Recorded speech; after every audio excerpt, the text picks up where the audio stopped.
No ano de 490 a.C., uma força expedicionária do Império Persa, a maior superpotência da época, desembarcou na planície de Maratona, a cerca de 42 quilômetros de Atenas.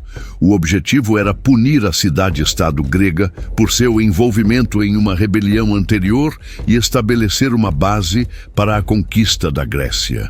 Contra este vasto exército, os atenienses e seus aliados da plateia reuniram uma força significativamente menor, composta por cidadãos soldados. O confronto que se seguiu tornou-se um dos momentos mais decisivos da história ocidental, levantando uma questão fundamental: como um contingente grego em desvantagem numérica conseguiu uma vitória tão completa sobre o poderio persa? A resposta reside em uma combinação de contexto político, equipamento militar, tática e a motivação de homens que lutavam por sua própria terra. A origem imediata do conflito remonta à Revolta Jônica, ocorrida entre 499 e 493 a.C. As cidades gregas da costa da Anatólia, sob domínio persa, rebelaram-se contra o governo do rei Dário I Atenas, e a cidade de Erétria enviaram um pequeno apoio militar aos rebeldes, que durante a campanha chegaram a saquear Sardes, a capital da satrapia persa local. Embora a revolta tenha sido eventualmente esmagada, o envolvimento ateniense e eretreu não foi esquecido. Para Dário I, a ação representava uma afronta direta à sua autoridade e uma ameaça à estabilidade de sua fronteira ocidental. A punição era uma necessidade política para dissuadir futuras rebeliões e reafirmar o poder do Império Aquemênida. O Império Persa, na virada do século V a.C., estendia-se da Índia ao Egito e aos Balcãs. Era uma entidade multiétnica administrada por um sistema de satrapias, províncias governadas por representantes do rei. Seu poderio militar era vasto, capaz de mobilizar centenas de milhares de homens de todos os cantos do império. Uma expedição inicial para subjugar a Grécia em 492 a.C., liderada pelo general Mardônio, fracassou quando sua frota foi destruída por uma tempestade no Monte Athos. 2 anos depois, Dário organizou uma nova força, desta vez uma expedição anfíbia, sob o comando do almirante Datis e de Artafernes, sobrinho do rei. Seu caminho pela rota das ilhas do Mar Egeu era mais seguro e visava diretamente os alvos principais, Erétria e Atenas. Enquanto isso, o mundo grego era uma colcha de retalhos de cidades-estado independentes, as póleis, frequentemente em conflito umas com as outras. Não existia uma nação unificada. Atenas, em particular, passava por um período de transformação política. A tirania havia sido deposta no final do século anterior, e as reformas de Clístenes haviam estabelecido as bases de uma democracia. O poder estava nas mãos da Assembleia de Cidadãos, e o exército era composto por esses mesmos cidadãos, que tinham a responsabilidade de defender sua polis. O soldado grego não era um súdito de um rei distante, mas um participante ativo na vida política e militar de sua comunidade, um fator psicológico de grande importância. O equipamento e a forma de lutar desses cidadãos soldados, conhecidos como hoplitas, eram radicalmente diferentes dos seus adversários persas. O hoplita era uma unidade de infantaria pesada.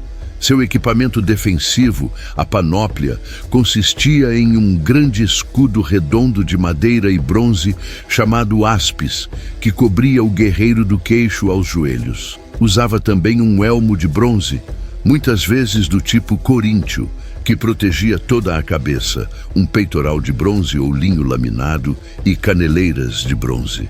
Sua arma primária era uma lança de cerca de 2 a 3 metros de comprimento, chamada Dori, e uma espada curta, o Chifos, para o combate corpo a corpo.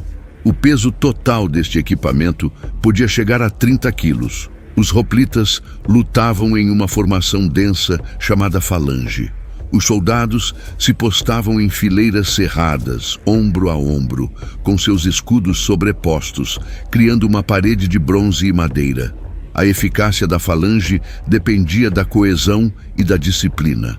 Cada homem protegia a si mesmo com a metade esquerda de seu escudo, e ao seu companheiro à direita com a outra metade.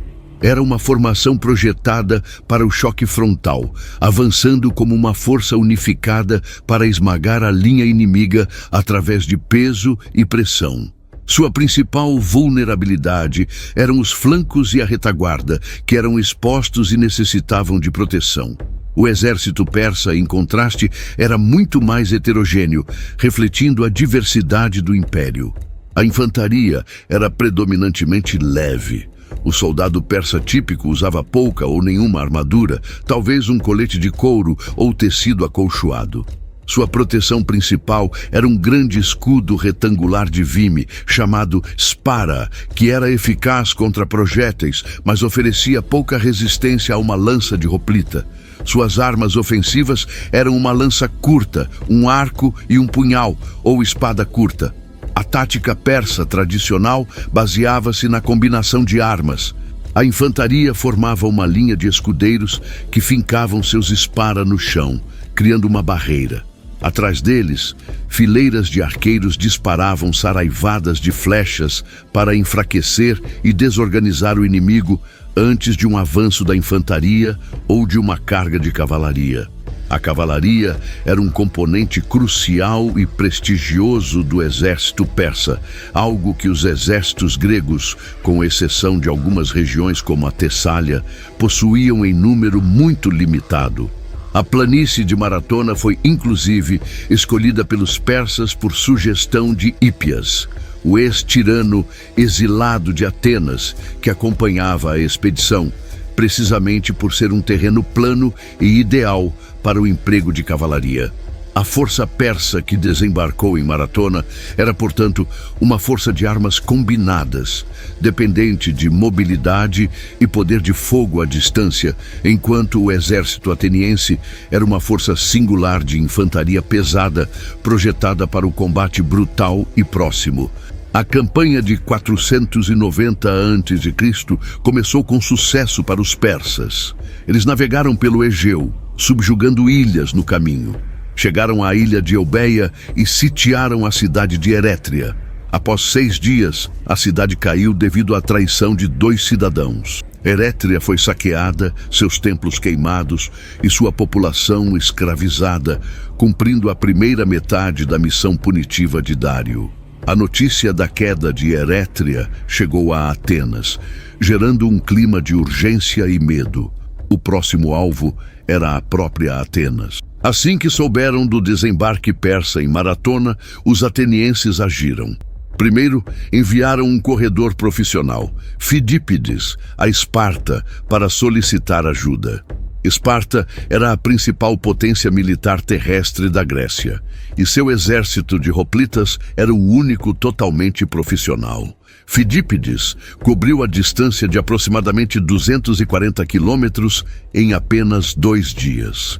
No entanto, os espartanos, embora promissores de ajuda, informaram que não poderiam marchar até a lua cheia, devido à celebração de um festival religioso sagrado, a Carneia.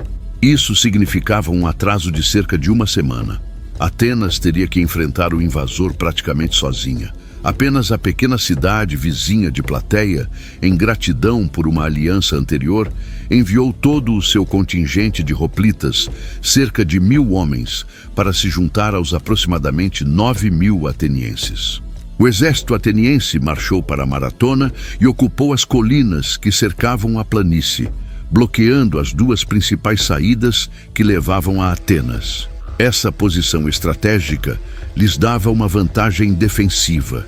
Eles podiam observar os movimentos persas na planície abaixo, e qualquer ataque persa teria que ser feito subindo o terreno. O comando do exército ateniense era rotativo. Havia 10 generais, os strategoi, um eleito de cada uma das 10 tribos de Atenas. Além deles, havia o polemarco, ou comandante em chefe, Calímaco de Afídna. Segundo o historiador Heródoto, os generais estavam divididos. Alguns argumentavam que era tolice atacar uma força tão superior, defendendo uma postura defensiva, talvez esperando a chegada dos espartanos. O principal proponente de um ataque imediato era Miltíades. Ele conhecia bem os persas, tendo servido como governante de uma região sob sua suzerania. Ele entendia suas táticas e suas fraquezas. Miltíades argumentou que a hesitação só serviria para semear a discórdia e o derrotismo dentro de Atenas. Ele pressionou pela batalha e a decisão final coube ao Polemarco Calímaco, que, convencido por Miltíades, deu seu voto a favor do combate. Os generais concordaram em ceder seus dias de comando a Miltíades, permitindo-lhe liderar a batalha no momento que julgasse mais oportuno. Por cerca de 5 dias, os dois exércitos permaneceram em um impasse. Os atenienses não desciam para a planície, onde a cavalaria persa os aniquilaria. Os persas não atacavam as posições gregas nas colinas. A situação mudou quando os gregos observaram um movimento significativo no acampamento persa.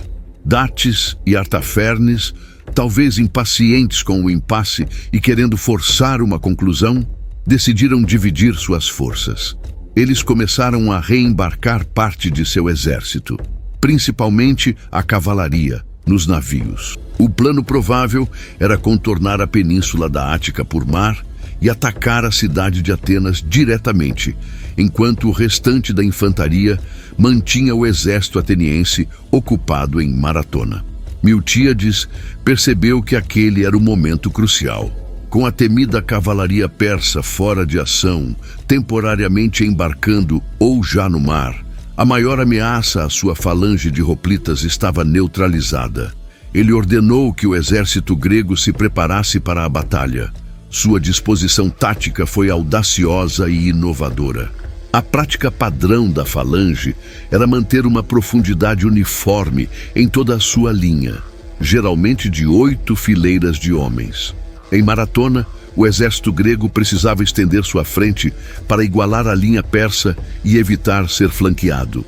Para fazer isso, sem diminuir o número total de soldados, Miltíades tomou uma decisão arriscada. Ele enfraqueceu deliberadamente o centro de sua linha, reduzindo sua profundidade para talvez 4 fileiras, e usou os homens economizados para fortalecer maciçamente os flancos. O plano de Miltíades era essencialmente uma aposta. Ele esperava que seus flancos reforçados pudessem derrotar as alas persas rapidamente. Enquanto isso, seu centro enfraquecido teria que aguentar a pressão do centro persa, que continha as melhores tropas, incluindo persas e sacas. Se os flancos gregos fossem vitoriosos a tempo, eles poderiam então virar para dentro e atacar os flancos e a retaguarda do centro persa, executando um movimento de duplo envolvimento. Era uma tática complexa e perigosa que dependia do tempo e da disciplina de suas tropas. Ao amanhecer, os gregos começaram a descer das colinas. Heródoto relata que, a uma distância de cerca de 8 estádios, ou aproximadamente 1.500 metros, eles começaram a correr em direção à linha persa. Historiadores modernos debatem se uma corrida em panóplia completa por essa distância seria possível, sugerindo que talvez a corrida tenha sido apenas nos últimos 100 ou 200 metros. O objetivo dessa carga era duplo.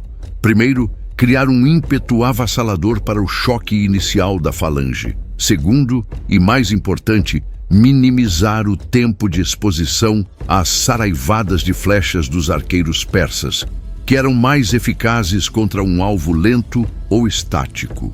Os persas, vendo a pequena força grega correndo em sua direção sem o apoio de cavalaria ou arqueiros, teriam, segundo Heródoto, considerado aquilo um ato de loucura suicida. O impacto entre as duas linhas foi imenso. Conforme Miltíades previra, o centro da linha grega, mais fraco, começou a ceder sob a pressão das tropas de elite persas. Os persas romperam o centro grego e avançaram, perseguindo os atenienses em retirada. No entanto, Nos flancos, a situação era completamente diferente. As alas gregas, mais fortes e pesadamente armadas, esmagaram as alas persas, compostas por tropas subjugadas e menos motivadas. Os flancos persas se desintegraram e seus soldados fugiram em pânico em direção aos pântanos próximos e aos navios. Aqui, a disciplina dos hoplitas atenienses e plateenses foi fundamental. Em vez de perseguir os inimigos em fuga, os vitoriosos flancos gregos executaram a segunda parte do plano de Miltíades. Eles pararam, reagruparam-se e giraram para dentro, convergindo sobre a retaguarda e os flancos do centro persa, que ainda estava avançando e desorganizado em sua perseguição ao centro grego. O centro persa, que se acreditava vitorioso, de repente se viu atacado por 3 lados. Encurralados e em desvantagem no combate corpo a corpo contra os hoplitas, seu ímpeto se transformou em pânico. A formação persa entrou em colapso completo, e o que era uma batalha se tornou um massacre, seguido por uma fuga desesperada de volta aos navios. A luta continuou na praia, enquanto os gregos tentavam incendiar e capturar os navios persas. Foi um combate feroz, no qual morreram o Polemarco Calímaco e outros atenienses notáveis. No final, os gregos conseguiram capturar 7 navios, mas a maior parte da frota persa conseguiu escapar para o mar. Heródoto registra as baixas de forma precisa. 6. 400 mortos do lado persa e apenas 192 do lado ateniense, cujos nomes foram lembrados por gerações. Os plateenses também sofreram perdas, embora o número exato não seja conhecido. A batalha em terra estava vencida, mas o perigo não havia passado. A frota persa, ainda com a maior parte de seu exército a bordo, navegou para o sul, planejando contornar o Cabo Sunion e atacar a cidade de Atenas, que presumiam estar indefesa. Os generais atenienses, no entanto, anteciparam essa manobra. Deixando um pequeno destacamento em Maratona para guardar os despojos, o restante do exército, exausto, iniciou uma marcha forçada de volta a Atenas. Eles chegaram a tempo. Quando a frota persa apareceu na baía de Faleron, viu o mesmo exército que os havia derrotado em Maratona já formado e pronto para defender os muros da cidade. Diante disso, Dates e Artafernes abandonaram a tentativa e ordenaram o retorno da frota à Ásia. A vitória em Maratona teve consequências profundas. Para os persas, foi uma derrota embaraçosa, mas não catastrófica, uma expedição punitiva que falhou em seu objetivo principal. Para Atenas, foi um triunfo transformador. A vitória contra um inimigo aparentemente invencível gerou uma onda de autoconfiança e orgulho cívico que alimentaria a chamada Idade de Ouro de Atenas no século V a.C., validou seu sistema democrático e o conceito do cidadão-soldado. Os 192 atenienses que morreram na batalha receberam a honra sem precedentes de serem enterrados no campo de batalha, em um túmulo coletivo conhecido como o Soros, que se tornou um monumento sagrado. Maratona não encerrou as guerras médicas. Pelo contrário, apenas garantiu que a próxima invasão persa, quando viesse, seria em uma escala muito maior. Dário começou a planejar uma nova campanha, mas foi interrompido por uma revolta no Egito e por sua própria morte. Seria seu filho, Xerxes, que lideraria a segunda grande invasão 10 anos depois, em 480 a.C. No entanto, a década de intervalo que Maratona proporcionou foi crucial. Permitiu que políticos como Temístocles convencessem os atenienses a usar uma nova jazida de prata para construir uma grande frota de triremes, a marinha que se provaria decisiva na Batalha de Salamina.